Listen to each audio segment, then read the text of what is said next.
Bonjour, bonsoir, c'est Betty Yengo. Nous vous souhaitons les bienvenus sur notre plateau TwinsBN. Sois toi, sois réel. Je ne suis pas seule, je suis avec ma sœur jumelle.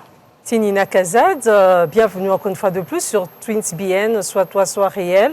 Ça a toujours été un plaisir de nous retrouver ici avec vous, nos fans, nos téléspectateurs. Nous sommes très ravis. Merci pour votre fidélité. Ouais. Et comme d'habitude, vous serez vraiment édifiés encore. Hein.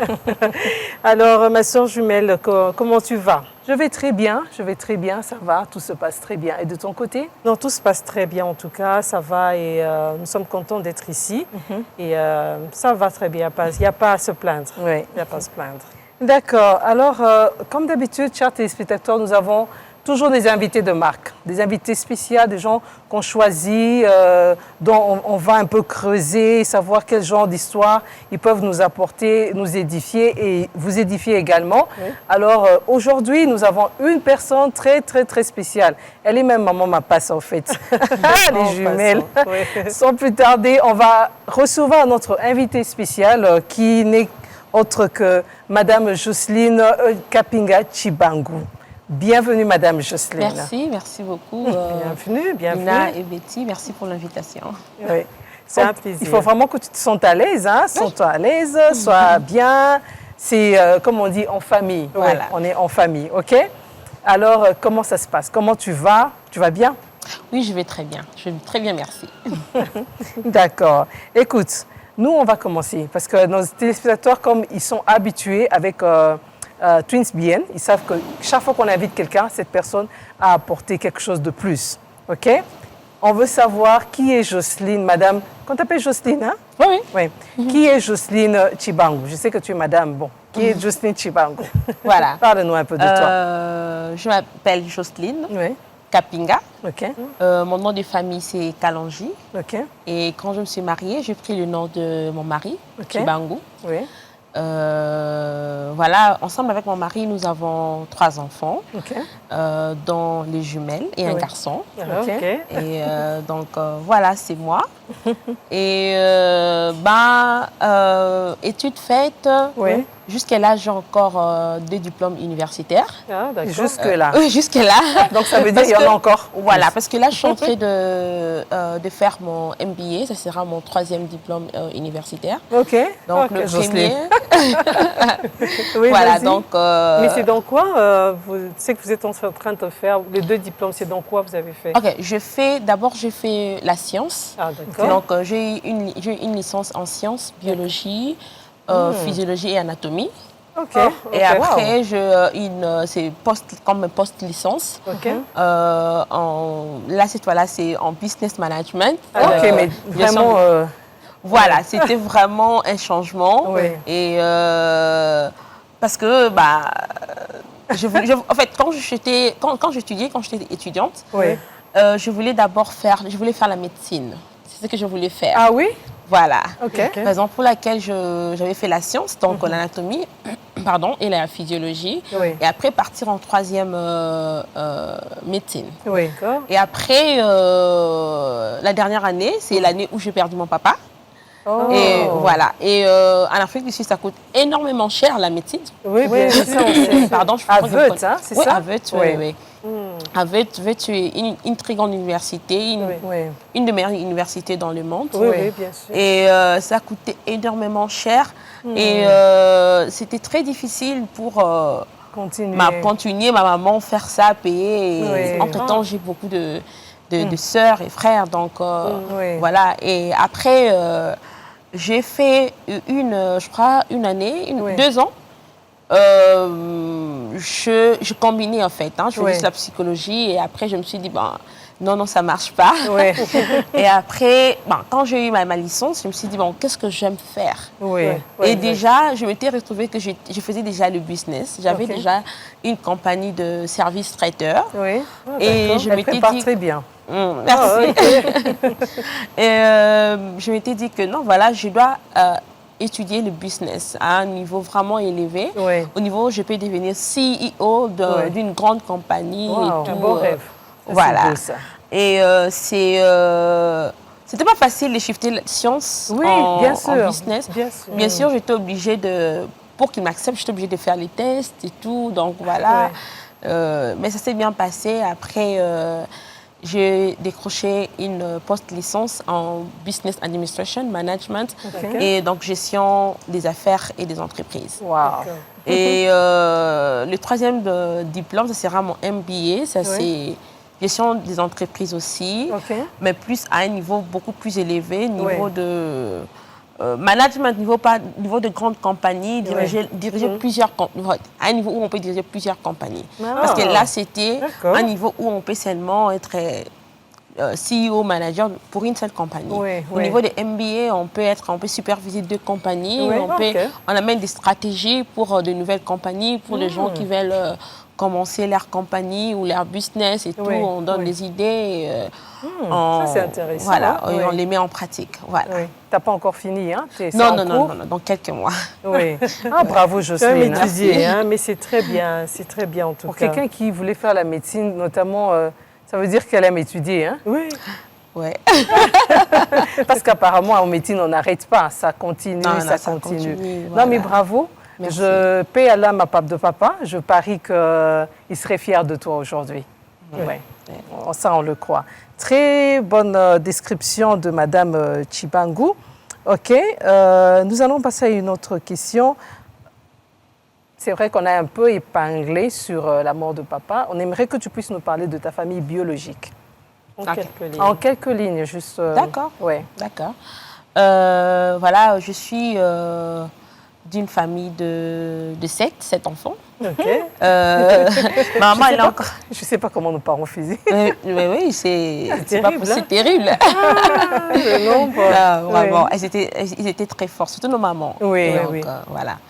Et maman est encore en vie. Elle s'appelle maman Geneviève Koulenga. Mon papa s'appelait Joseph Kalanji. Il est déjà décédé. Et je suis la deuxième de ma famille. Sur 7, on est 6 filles et un garçon. Voilà. Donc maman cherchait un garçon, parce que les garçons sont venus quand? Au milieu. Voilà. Donc c'est ça. Et une grande responsabilité, hein? Comment? C'est une grande responsabilité. T'es deuxième. Oui. Ça se passe bien, hein? Yaya, tu t'occupes bien des petits frères, hein? Oui, je suis obligée. Hein? D'accord. Mais dis-nous un peu, comment était l'ambiance? Comment ton enfance? Tu as parlé, tu as épinglé que tu voulais être médecin, tu voulais faire la médecine. Et c'était quoi qui avait changé ton enfance? Parle-nous un peu de ton enfance. Comment tu as grandi? Quel genre de personne tu étais? Oui. En fait, moi, j'avais vraiment des parents aimables. Donc j'ai d'abord grandi dans une famille chrétienne. Et là, on partait à l'école chaque dimanche et tout. Et j'aimais bien jouer au docteur. Ah bon? Voilà, j'aimais bien. Ça, c'est bien, hein? Ça fait du bien. J'aimais bien ça. Et ce qui a fait que je ne puisse pas, je crois que j'ai mentionné ça avant, c'est en fait la mort de mon papa. Puis, j'étais obligée d'échanger. Mais je ne regrette pas. Oui, exactement. La médecine, c'est pas facile. Hein? Non, c'est pas facile. C'est pas facile. On n'a presque pas de vie, quoi. En fait, moi, j'aime bien aider. J'aime bien aider les gens. J'aime bien voir les gens. J'aime bien changer le vie. C'est-à-dire impacter le vie des gens. Donc, partout où je passe, j'aime laisser quelque chose. Et c'est en fait ça l'idée de faire la médecine. Mais même si je n'ai pas pu faire la médecine, mais je peux continuer avec cette idéologie-là, donc de faire quelque chose avec les ONG. Donc, voilà. Et j'avais vraiment un très bon papa et il était mon ami. Donc, voilà, il était très ouvert. Et voilà, c'est ça. Mais c'était vraiment une grande famille, une très grande famille. Et vous connaissez en Afrique, on est déjà au nombre de 7. Il y a ma maman, papa, ça fait des années 9. Et en Afrique, il y a des cousins qui viennent toujours à la maison, des cousines et tout. Et des fois, on s'est retrouvés avec des fois une maison de 22 personnes et tout, parce que les gens viennent visiter et tout. Ah donc, bon? Mais moi, j'aimais ça. J'aimais Oui. beaucoup ça. Vraiment, j'aimais... on aimait ça, ça nous faisait du bien. L'ambiance, il y avait une bonne ambiance dans la famille. Les gens qui visitaient, voilà, Oui. parce qu'on est vraiment une grande famille. Oui, oui. Voilà, quand il y a des cousines qui viennent à la maison, Oui. des cousins... Oui. J'aimerais juste t'entendre, je peux voir l'attachement. Juste, j'ouvre une parenthèse. Comment s'est passé après la mort de papa? Comment Jocelyne se sentait? Comment c'était très, très difficile. C'était vraiment quelqu'un de très proche. Oui. Et d'abord parce que j'étais en dernière, je n'avais pas encore fini l'université. Et j'étais en Afrique du Sud, mes parents étaient ici, c'est lui qui s'occupait de moi. Il y a même des gens qui me posaient la question, qui me disaient, est-ce que tu seras en mesure de terminer tes études? Et j'ai demandé pourquoi pas. Mais je ne savais pas comment. Mais en tout cas, j'avais vraiment confiance à Dieu. J'avais vraiment confiance à Dieu. Et Dieu a fait que, parce que j'étais quand même aussi, je travaillais aussi bien, j'avais quand même eu aussi une bourse, donc ça n'a pas pu payer la dernière année, mais ça payait quelque chose. Et les autres, le reste, c'était le miracle. Donc je sais pas comment c'est passé, mais Dieu a fait grâce. Non seulement j'étais en mesure d'avoir une licence. Et après, j'ai eu une autre post-licence. Et voilà, maintenant, je suis en train d'étudier pour avoir mon MBA. Ça sera mon troisième. Pour dire que malgré la mort de papa, tu as poursuivi tes... Oui. Tu t'es battu, tu as poursuivi tes rêves, tes objectifs, c'est ça. Voilà. Ça ne t'a pas arrêté. Non, je suis résiliente, en fait. Donc, ça, c'est bien. Oui, je n'abandonne pas facilement. Quand j'aime la chose, je le fais. Et voilà. Donc, je me motive moi-même. Ça, c'est bien. Non, mais tu es très forte alors. Hein? Merci. Parce que généralement, quand on perd un être très cher, surtout des parents, beaucoup de gens se retrouvent à faire autre chose, qui n'ont pas prévu. Bon, toi, c'est pas que tu n'as pas fait la médecine, mais au moins tu as continué sur cet angle de poursuivre tes études, quoi.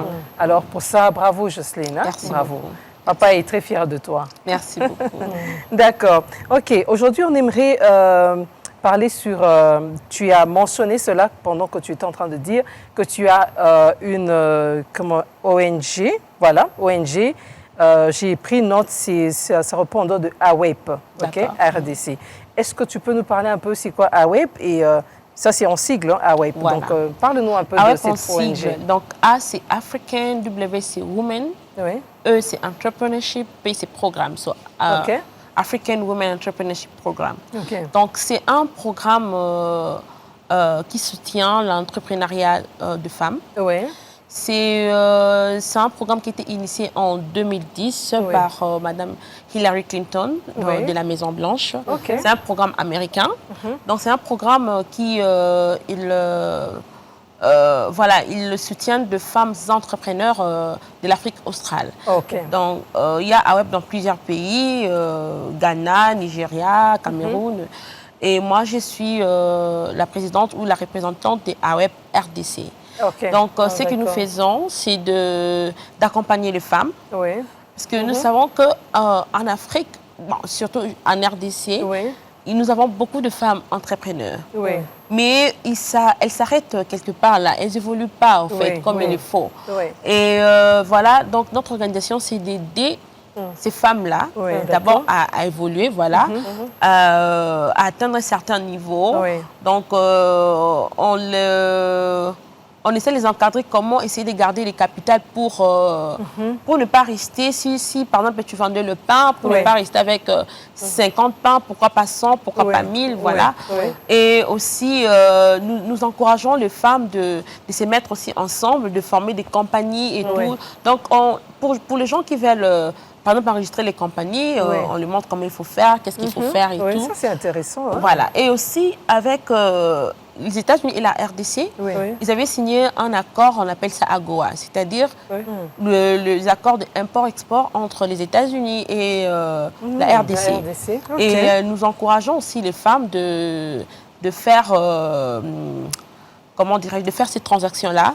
Et bien sûr, à cause d'AWEP, donc nous avons toujours le soutien de de l'ambassade des États-Unis, qu'on a besoin d'eux, où nous voulons bien, parce qu'on a commencé, on a lancé la sortie officielle il y a une année. Donc jusque-là, on n'a pas encore fait des actions, des transactions aux États-Unis, RDC. Mais c'est ça notre plan. Nous voulons voir des femmes congolaises entrer faire des imports-exports aux États-Unis. Si je te coupe pas la parole, comme quoi exactement? Quand tu dis faire de export et import Ça peut être des produits agricoles, parce qu'il y a toute une liste. D'ailleurs, on compte faire une conférence où nous allons inviter quelqu'un de l'ambassade qui va vraiment expliquer aux femmes comment ça s'est fait. Ça, c'est important. Voilà. Donc, il y a beaucoup de choses. Il y a des femmes, par exemple, d'autres pays qui font des tapis, des nappes avec des trucs traditionnels et ils les vendent aux États-Unis, les gens achètent. Donc là, c'est juste des exemples. Mais sinon, c'est plus des produits agricoles, ça peut être les cafés, ça peut être le gingembre et tout, donc, mais ça doit être quand même en grande quantité. C'est pourquoi on encourage les femmes, si possible, de se mettre ensemble et enregistrer les compagnies et tout. Donc, c'est vraiment intéressant. Voilà. Et surtout les accompagner aussi. Donc, on sait que... Mais comment ils vont vous contacter? Elles vont vous contacter? Voilà. On a un website, mais c'est encore en construction. Donc, c'est awebrdc.org. Sinon, on a aussi un numéro de téléphone. C'est le 084 063 83 51. Donc 084 063 83 51. Donc là, ça se fait uniquement sur rendez-vous parce que les femmes qui travaillent à Web, ce sont des volontaires et ce sont des femmes entrepreneurs. Elles sont aussi très occupées. Donc il faut appeler, prendre rendez-vous. Donc voilà, en bref. Donc, très. Moi, j'ai vu ça une fois. Je crois que j'ai suivi la sortie officielle de la ONG. Et j'avais beaucoup aimé. Mais quand tu m'expliques là maintenant, c'est plus clair de quoi il s'agit. Surtout qu'il y a un numéro à appeler. Donc, c'est par rapport, si les gens sont intéressés, donc vous appelez le numéro qui sera certainement affiché. Pour entrer en contact avec les personnes qui seront là et commencer à faire la démarche. Parce qu'on ne va pas commencer à dire ici, ça se passe comment. Ça sera sur rendez-vous. Je crois que c'est mieux comme ça. Voilà. D'accord. Voilà. Ça, c'est très bien. Très intéressant. D'accord. Et donc, ça va toujours sur le point de soutien, soutien pour les femmes entrepreneuses. Oui, en tout cas, c'est pour soutenir l'entrepreneuriat. Seulement les femmes, si je dois savoir. Ah oui, c'est seulement pour les femmes. Pour les femmes, women, OK. OK, pas les hommes, OK. Non. Pour les femmes, cette fois-ci. Oui. Et vous avez dit que ça fait une année, donc vous n'avez pas encore commencé à faire... mais nous avons déjà commencé. Il y a des formations, qu'on fait, mais on les fait, c'est pas... parce qu'on n'a pas vraiment beaucoup de moyens pour faire ça, pour plusieurs femmes. C'est-à-dire qu'on sélectionne des femmes. Généralement, on fait un groupe de 10, par exemple. Donc là, on fait une formation et tout. Sauf quand on a des conférences, et là, on annonce ça bien avant. Par exemple, on aura une conférence dont je vous ai parlé, là où on va bien parler des import-export à Goa et tout, voilà, comment faire et tout. Et nous cherchons aussi parce que parmi les problématiques, nous avons détecté qu'il y a un problème de financement aussi pour les entrepreneurs. Alors nous sommes vraiment à la recherche de sponsors qui peuvent sponsoriser ou même faire un prêt aux femmes entrepreneurs. Donc bientôt là, nous allons lancer le projet en question et voilà, les femmes, il y aura des critères. Et j'allais demander. Il y aura des critères parce que là, c'est les financements. Il y aura les critères pour voir comment on peut financer quelques femmes. Enfin. Bravo, Jocelyne, en tout cas. Merci. En tout cas, nous vous encourageons parce qu'en fait, en anglais, on dit that's the way to go. C'est l'entrepreneuriat. On a un salaire, mais demain, je crois qu'avec l'évolution, la manière dont les choses avancent, on a besoin d'être entrepreneur. Je t'encourage vraiment, toute l'équipe aussi, aller de l'avant. En tout cas, si nous, on peut toujours intervenir d'une certaine manière, on est là. Merci beaucoup. Oui. D'accord. Madame Jocelyne, vous avez été une fois en Afrique du Sud et vous avez été vice-présidente, cofondatrice et vice-présidente de Congo for Peace Without Borders. Est-ce que vous pouvez nous parler un tout petit peu de ça? Voilà. Congo for Peace Without Borders, c'est une organisation, une ONG qui était enregistrée en Afrique du Sud. Le but, quand on a commencé, le but c'était juste humanitaire. Comme je disais au début, j'aime impacter la vie des gens. J'aime donner ce que Dieu m'a donné. Donc j'aime les donner aux gens gratuitement. Et voilà, avant c'était humanitaire, du genre pendant l'hiver, on avait des gens qui nous sponsorisaient de couverture et tout. Et voilà, on donnait les couvertures aux familles vulnérables et tout. Et au mois de décembre, on prenait des orphelins, on partait au zoo, on mangeait ensemble, on donnait des cadeaux. Voilà, on donnait des cadeaux. Et voilà. Et après, qu'on a constaté qu'il y avait beaucoup de Congolais. Et puis, l'organisation n'était pas seulement pour le Congolais, c'était pour tous les Africains du SADC. Et après, on avait constaté qu'il y avait beaucoup de problèmes de papiers, d'immigration en Afrique du Sud. C'était tellement difficile. Et les gens ne s'y retrouvaient pas. Les gens ne s'y retrouvaient pas. Et alors, on a commencé à faire des démarches et on était devenu ce qu'on appelle le stakeholder des Home Affairs, comme le partenaire des affaires étrangères là-bas. Et ça nous a donné la possibilité de donner aux Africains, particulièrement aux Congolais, des informations claires sur comment faire pour avoir le papier, comment faire pour, pour avoir des papiers, pour être légal dans le pays. Et aussi, il y avait aussi l'aspect études aussi. Donc, il y a des Congolais qui venaient là-bas, ils ne savaient pas comment faire, comment commencer. Moi-même, j'ai étudié là-bas. C'était pas facile, c'était très difficile. Parce qu'il y a des gens qui sont en Afrique du Sud, qui sont là, ils se cherchent, ils travaillent, mais n'ont jamais fait l'université. Il y a d'autres qui ont fait des collèges, mais c'est pas pareil. C'est très difficile. Alors, l'avantage avec moi, avec nous, dans les temps, c'était mon mari qui était le président. Et tous deux, on avait fini à l'université là-bas. Alors, on avait vraiment une idée claire. Donc, voilà.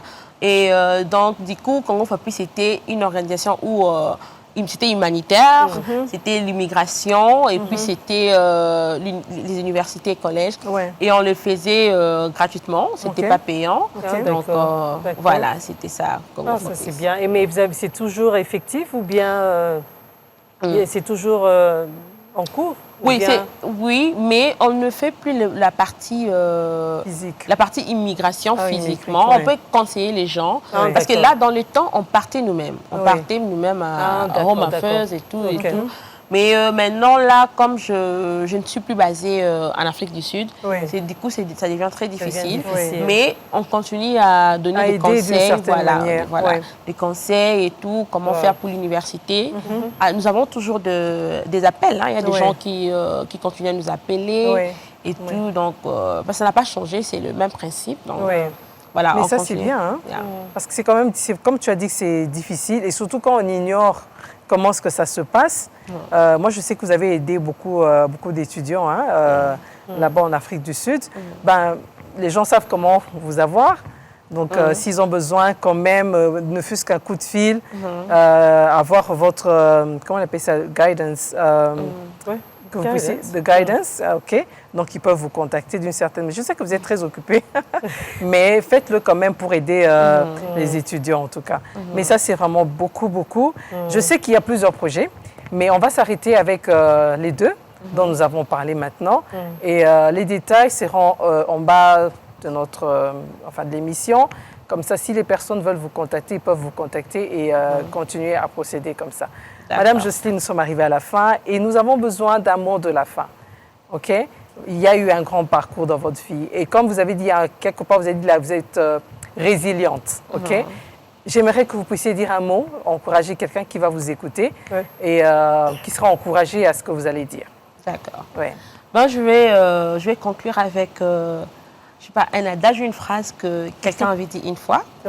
Je vais dire ça en anglais d'abord. Oui, il n'y a pas de problème. Et puis, je vais expliquer en français. D'accord. La personne avait dit, if you cannot fly, run. Yeah. If you cannot run, walk. Yeah. If you cannot walk, crawl. Yeah. But by all means, do not stop. Keep move on. Keep on moving. Yeah. En français, c'est pour dire que si tu ne peux pas voler, cours. Oui. Si tu ne peux pas courir, marche. Si tu ne peux pas marcher, marche à 4 pattes. Mais ne t'arrête pas, ne t'arrête jamais. Parce que le petit pas, c'est ce qui compte le plus. Donc, on aura des problèmes, on aura des challenges, on aura beaucoup de choses, mais on ne doit jamais s'arrêter. Jamais. Même si on va faire de pas de tortue, mais l'essentiel, tu rentres d'avancer. Et après, tu vas regarder et tu dis, mais bon, je suis déjà ici. Donc, voilà. Il ne faut jamais s'arrêter dans la vie. C'est très fort. D'accord. En tout cas, Madame Jocelyne, on a beaucoup appris. Et ça fait du bien de voir une jolie dame avec un cerveau qui étudie, qui ne s'arrête pas. C'est vraiment encourageant et nous vous disons un grand merci pour cela. Et nous pensons que les jeunes filles qui nous suivent, il n'y a pas que la beauté, mais il y a aussi l'aspect étude, il y a l'aspect aussi poursuivre ses rêves et ne jamais s'arrêter. Merci infiniment pour votre temps précisément. C'est vrai que c'était un marathon. Mais merci beaucoup pour votre temps et nous apprécions beaucoup votre présence sur notre plateau. Et nous vous souhaitons toutes les bonnes choses en tout cas. Et TwinsBN est disponible pour vous. Hein. Merci beaucoup. Peut-être ce que je vais aussi faire, je vais faire une liste. C'est que pour les gens qui veulent étudier à l'université, je peux peut-être faire une liste et vous les donner. Oui, s'il te plaît. Voilà. Exactement. Non, il n'y a pas de problème. Je crois que ça serait mieux comme ça. Hein? Quand on a la liste, les gens peuvent voir et je crois que ce serait mieux comme ça. Envoie-nous cette liste-là. D'accord. OK. Et à nos téléspectateurs, merci infiniment pour votre temps. Merci pour le temps que vous nous avez donné de nous suivre. Nina Kazad vous dit au revoir. Merci beaucoup et à la prochaine. Betty Yengo vous dit au revoir.